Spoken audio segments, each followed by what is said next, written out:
તમે એક વાત ધ્યાનથી જોઈ છે? મોટે ભાગેના સંબંધો સમસ્યાના કારણે નથી તૂટતા.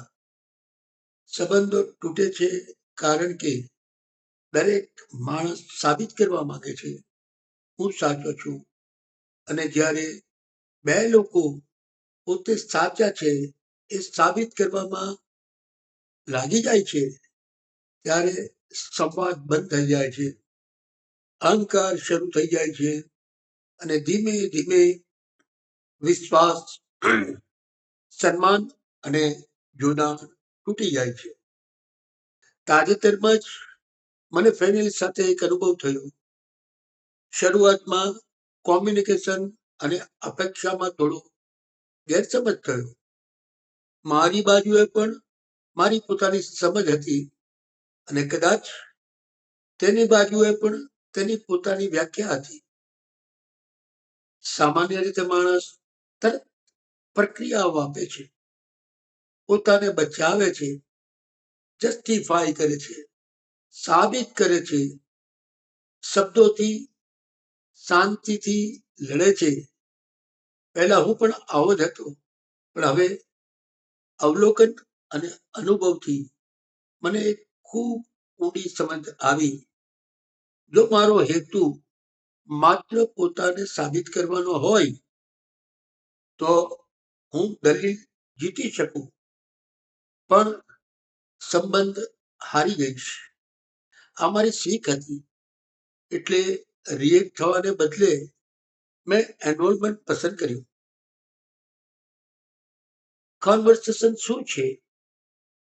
ડિફોલ્ટ કોન્વર્સેશન એટલે મને ખબર છે, તમે નથી સમજતા, મારી સમજ સાચી છે. આ વાતચીત છુપાયેલા અહંકારમાંથી આવે છે, અને અહંકારને હંમેશા જીત જોઈએ, સમજ નહીં. એટલા માટે ઘણા બિઝનેસ પાર્ટનરશિપ તૂટી જાય છે, પરિવારમાં સંબંધો તૂટી જાય છે, ટીમો તૂટી જાય છે, કારણ કે કોઈ સાંભળતું નથી. બધા સાબિત કરવામાં જ વ્યસ્ત છે. એનરોલમેન્ટ અલગ છે. એનરોલમેન્ટ એટલે હું મારા દ્રષ્ટિકોણનું સન્માન કરું છું, અને સાથે મારી શક્યતાઓ પણ શેર કરું છું. કોઈ દબાણ નહીં, કોઈ હુકમ નહીં, કોઈ ભાવનાત્મક બ્લેકમેલિંગ નહીં, માત્ર સ્પષ્ટતા, સન્માન અને ઓપનનેસ. સામાન્ય માણસને સ્વતંત્ર આપે છે, અને જ્યારે માણસને સ્વતંત્રતા મળે ત્યારે રેઝિસ્ટન્સ ઓછો થાય છે, એલાઇનમેન્ટ શરૂ થાય છે. ફેનિલ સાથેની મારી શીખ.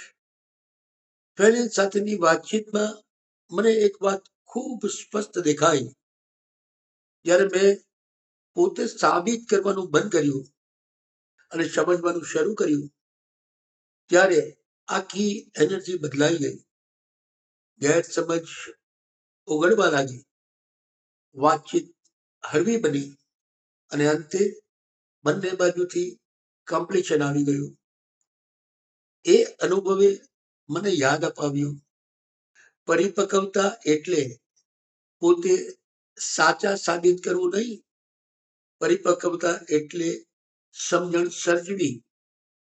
આજે હું મને જ ઓબ્ઝર્વ કરું છું. જ્યારે હું રિએક્ટિવ બની જાઉં છું, ત્યારે હું મને પૂછું છું, રાજેશ, તારે કોન્વર્સેશન જીતવી છે કે પોસિબિલિટીનું સર્જન કરવું છે?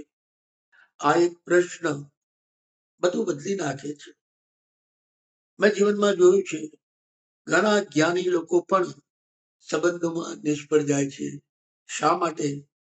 કારણ કે એનરોલમેન્ટ વગરનું કોમ્યુનિકેશન અહંકાર મેનેજમેન્ટ બની જાય છે. જે લોકોને એનરોલમેન્ટ આવડે છે તે લોકો વિશ્વાસ, ટીમ, પાર્ટનરશિપ અને ટ્રાન્સફોર્મેશન સર્જી શકે છે. એનરોલમેન્ટ એટલે લીડરશિપ. એનરોલમેન્ટ એટલે ઇમોશનલ ઇન્ટેલિજન્સ.